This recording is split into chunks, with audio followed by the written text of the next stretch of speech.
I want to read you a story that comes to us through a newspaper that my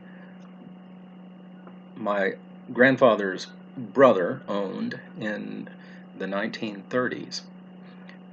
This is an article in the Macomb, Mississippi Enterprise Journal that was published in on December 5th of 1930.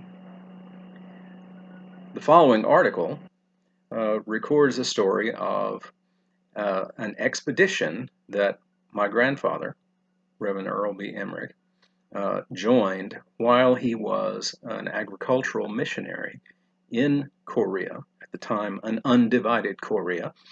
The place to which they went was a place that was called at the time Paik Tu San. Now in Korean, it is commonly referred to as Mount Paktu. Paktu San meaning ever white mountain or something to that effect. So what I will do from this point is simply read what my grandfather wrote years and years before he was my grandfather. The headline is Macomb Youth Accompanies Oriental Expedition. Earl B. Emmerich, Methodist missionary, is one of the few men to scale ever white mountains, supposedly the oriental abode of dragons, enemies of Korean peace and slumbers. The editorial note is Reverend Earl B. Emmerich, who in the accompanying article relates stories of history-making expedition which was recently made to a little-known section of the Asiatic continent. You'll find this adventurous story filled with thrills and interest. Dragons, snake-belching, red-eyed monsters of Oriental traditions.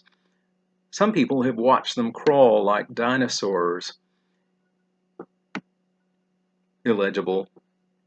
Man treasures while parading through a nightmare. Others, more blessed with pleasant slumbers, have seen them reproduced in gruesome Oriental art. The dragon is a symbol of fear, a product of superstition. Our expedition proved this to be indisputably true. Up in Paik Tu San, ever white mountain, a little lake nestled in the crater of what was once a huge active volcano, the Koreans believed the dragons lived and ate and slept. At the unfathomed bottom of this turbulent water, the fearful monsters abide, supposedly. On this occasion, the dragons breathed powerfully. The waves, soon white-capped, were troubled. For centuries, the Koreans have believed, even dogmatically contended, that this crater of 5 miles diameter was the most spirit-infested place in the world. Before we arrived at Paik Tu San, only 4 or 5 men from the Western Hemisphere had visited it. Tradition says that some Russians attempted to settle there, but that a storm on the lake had overturned their boat. Let me get back up to the top of the line. And had drowned them. Koreans say they were consumed by the dragons. With this background of fear and superstition, it is needless to say that Koreans feared to visit this place with us. It is no wonder, therefore, that years of preparation were necessary to make this expedition. We had traveled 6 days by foot, with our baggage on the backs of ponies. From the beginning, the trip had been interesting. Men who had planned this trip for years were prepared to go, and though I had been in country only 8 months, I was honored with a place on the party. This was due to the sickness of one of the original party, for the trip had been planned before I ever reached the country. After 4 hours travel from Kamasan over a narrow-gauged mountain railway that afforded opportunity for many beautiful sights, we reached Musan. far to the north of Korea. Upon our arrival, we met a member of our party who had arranged with the pony drivers. After several hours of watching, due to the wrangling among the drivers fussing over the weight of their load, we started on by foot the same way. This is mostly illegible at this point. The same way was to be characteristic of every morning we started off, each driver trying to get the other drivers to take some of his load. Whether the load was light or heavy, this wrangling was a part of the day's proceedings. We were now moving along the Tuman River, the border between China and Korea. The whole country was different from anything we had seen in southern Korea. As an aside, my grandfather was based as an agricultural missionary in the region near what is now in a region around Seoul. So his experience was with what we now know as South Korea. Continuing. The soil was well tilled. The houses were better built. We crossed by means of a hollow, low ferry into China. Our first night was spent in that country, and the Chinese soldiers bothered us considerably, trying to determine our business. It was evident that a woman had nothing to do with our order of food supply. There were 4 times as many potatoes as we could eat if we ate nothing but potatoes. There was half a bushel of, and this is illegible, enough to go twice as far as we needed. We remedied this by leaving about half our food at the next stop in Korean territory. The second day took us up to the sides of the mountain, to the other side, another crossing of Tuman, and many other things that played on our strength and some of the party's feet.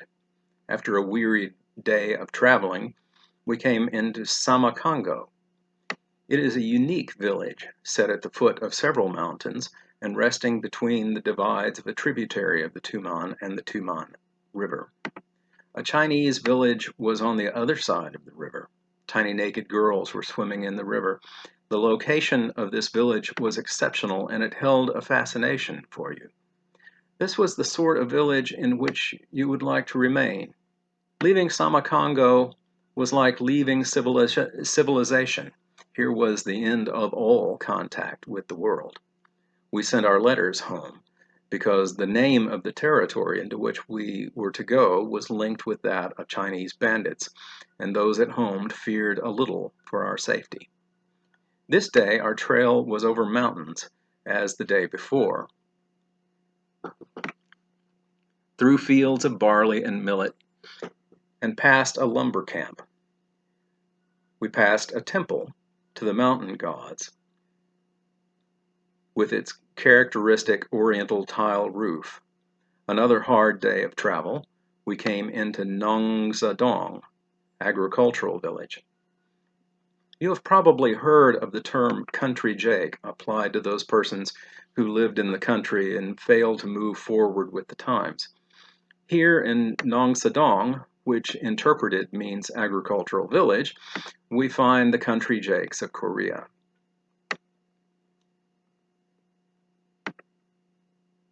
Here the belief in spirits is greater than the rest of the spirit-believing Korea. The houses are surrounded by tall picket fences pointed on the top. At the gate they have 2 totem poles. These are merely imitations of faces cut into logs placed at the gate to drive away spirits. One is supposed to be male and the other female. Over the gate they have an arch that is also characteristic of spirit worship. The fences gave protection from the tiger and other wild animals, and also from the bandits that dwelt in the country. The houses were large, and the animals were kept inside to protect them from the cold and the bandits as well. I remember Nongsadong by 2 instances, one that we could not get any clean water, which is characteristic of most of Korea, but at nearly every other place on our trip we were able to get clean water. Secondly, I remember it because of this instance. We were seated eating our supper when an old man came to camp asking us if we could help him. He had an aching tooth. Dr. Boots, the leader of the party, is a dentist, and he had a pair of forceps with him. So I held the flashlight while Dr. Boots pulled the tooth. He did it so quickly that the man did not have time to jump. This is just one of the interesting contacts we had with the Koreans. The next morning, the old gentleman returned to camp, thanking us for our kindness. As we left Nong Sadong, the police warned us to keep our guns ready for use and to be careful. Bandits are troublesome to the people in this country, though they are being driven completely out by the Japanese. Leaving Nong Sadong, we again had to travel into China for a short time. We entered densely wooded land with heavy underbrush that, with fallen logs, impeded our progress. Now and then we would come to open spaces, probably cleared by forest fires that are numerous in this section. And all of the party were interested in the fertility of the soil. It was a heavy black that responded an abundant growth to all plants. Here was virgin soil in an overpopulated country, unused and uncared for. Our party determined to present its possibilities to crowded Korea. Land we saw on our trip, being idle, would feed 1 million people if put under cultivation.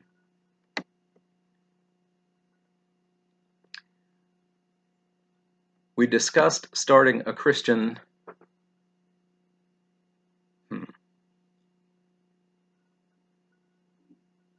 study.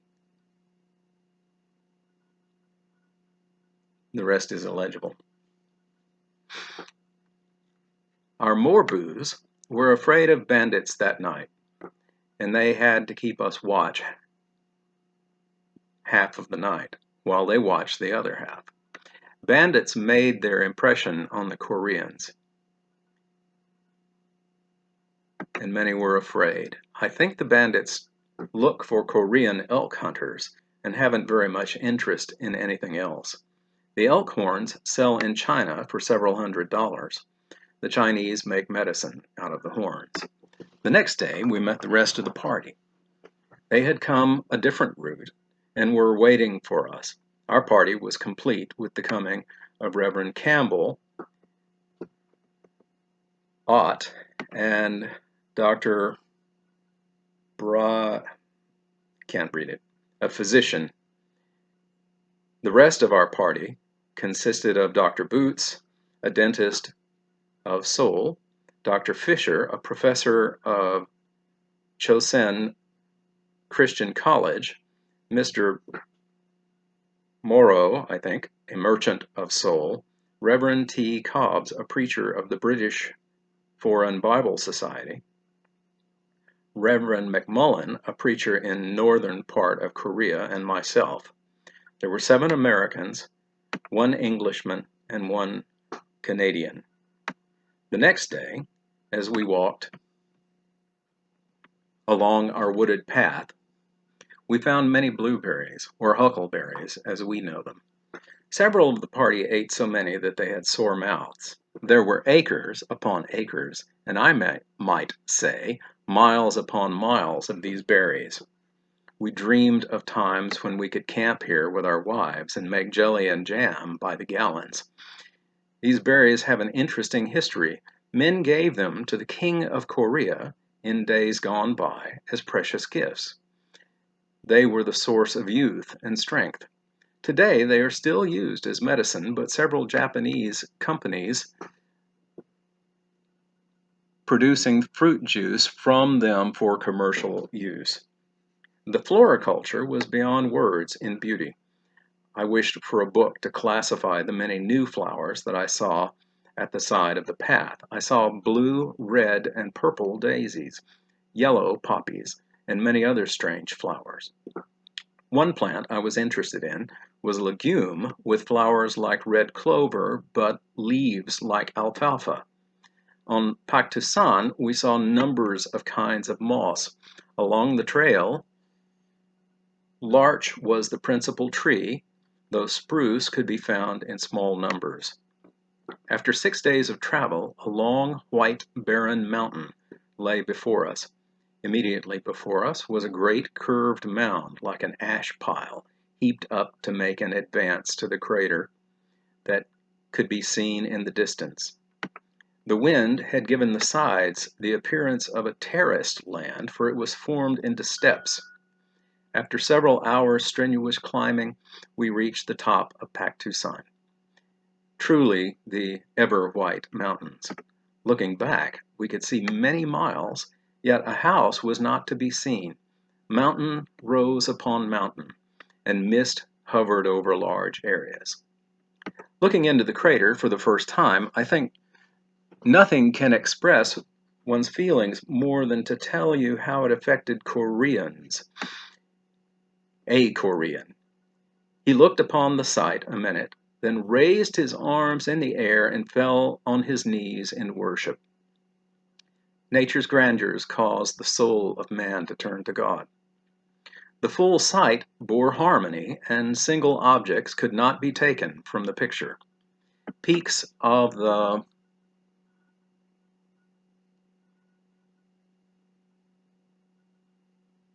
something coloring color upon color.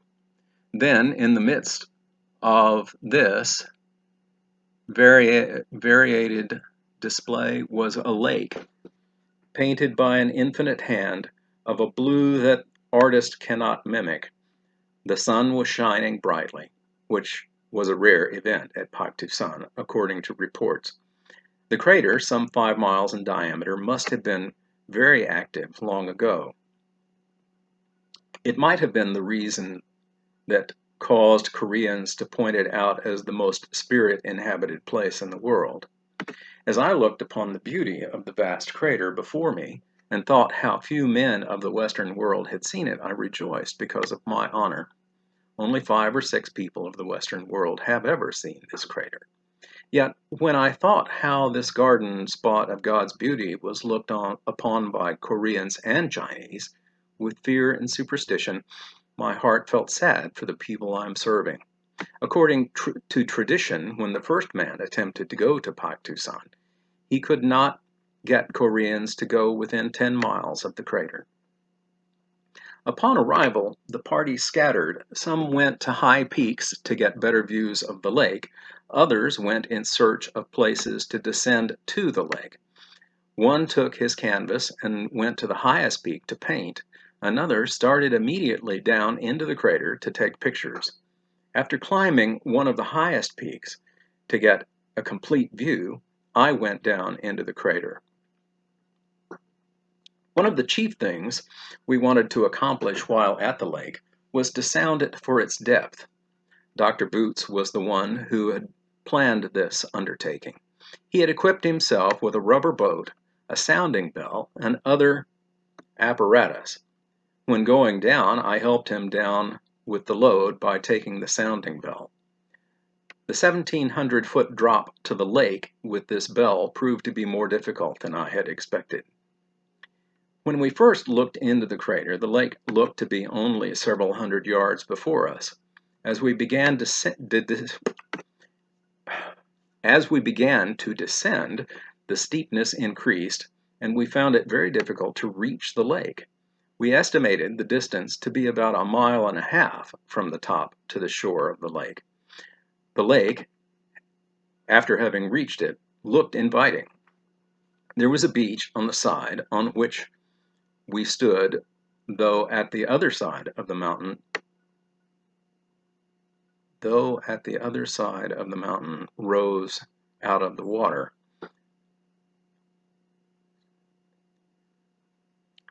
The beach was made of small pumice stones. They were as light as feathers, and when thrown into the water, they floated. We estimated the lake to be 3 miles wide and 5 miles long. At one place, the lake had an outlet that led into the Sungari River, though it was only a small outlet. Paik Tu San is considered as being the source of 3 rivers, yet only one actually comes from the crater. We celebrated this ideal place for camp by going swimming. We noticed during our stay that the lake was fishless. Mr. Morris, Mr. Campbell, and myself were again fooled in vision. We saw the outlet of the river, and we thought we would walk around and back in about an hour. Our trip proved to be more difficult than we had hoped. We had to walk on stones in the lake to go around cliffs by clinging to its side, and other difficult tasks to reach our destination. After 3 hours, we finally reached the outlet. Our trip was as interesting as it was strenuous. At one point, we passed a giant causeway formed in the side of the mountain. Its columns stood in order and reminded one of the entrance to a great cathedral. We saw bubbles coming out of the water, and an odor of hydrogen sulfide came to our nostrils. It was the sulfur springs. We found a spring in the rocks, the water from which was warm and tasted of iron. The rocks were all discolored by the sulfur. Birds were flying around the peaks in vast numbers. At the outlet there was a cliff of solid rock jutting straight up for 75 or 80 feet. At the top of this cliff was a temple built by Buddhist priests in the last few years. Upon examination, we determined the temple to have been poorly built. It was constructed in a circular fashion of thin boards. The roof was made of birch bark. Darkness overtook us, and so we were looking over the vacant temple as a lodging place for the night. There was a sod house next to the temple. After considering, we decided that the sod house was the best place to spend the night. I was the only one who had any garment warmer than a shirt sleeves. I had on a sweater. Mr. Morrison was a fairly old man to make the trip and did not look very well, so I gave him my sweater. We made beds of moss and huddled close together and went to sleep. After a sleepless, freezing night, we arose early and built a fire and warmed ourselves. We made our way again around the lake to find Dr. Boots and Reverend McMullen patching a boat. It was an inflated boat, and during the afternoon before it had sprung a leak. They had made several soundings, but they intended on making several more during the day. This was the second boat ever on the lake. The first one was a steel boat put in by the Russians about the time of the Russo-Japanese War. The story is told that a storm sank the boat and drowned the men. The Chinese and Koreans say the dragon of the lake became angry and destroyed them. During the day, Dr. Boots and Reverend McMullen experienced a similar storm. They had made their last sounding and were on their way to shore. They met with a great deal of difficulty in going to the shore. We saw that supposedly dragon-infested lake almost take life. I think it was due to the formation of the mountains that caused such winds to blow directly up the lake. But Dr. Boots and Reverend McMullen succeeded in returning with their interesting scientific data. The deepest point had been fathomed and the depth proclaimed 1,026 feet by our party. It was easy for ancient Koreans to proclaim this the most spirit-inhabited place. The breathing of the dragons could be seen in the sulfur springs. The anger of the dragon could be seen in disturbed water, but modern Koreans are gradually learning better. But most of them still believe in this, the home of the dragons. We were warned that when we climbed the crater sides of the mountain, that we would meet with many dangerous obstacles. The warnings proved to be very true. For we found ourselves climbing a mountain of rolling stones. We had to climb the larger stones because we could not go anywhere by walking on the gravel. We had to test every stone before we pulled ourselves up, because at any moment we might start a landslide. We had distinguished between the stationary and the rolling stones. At times, we could keep stones of several 100 pounds weight, and they would move as though they were balanced on a point. We thrilled at times, and then balked with fear at many narrow escapes. Not knowing the path,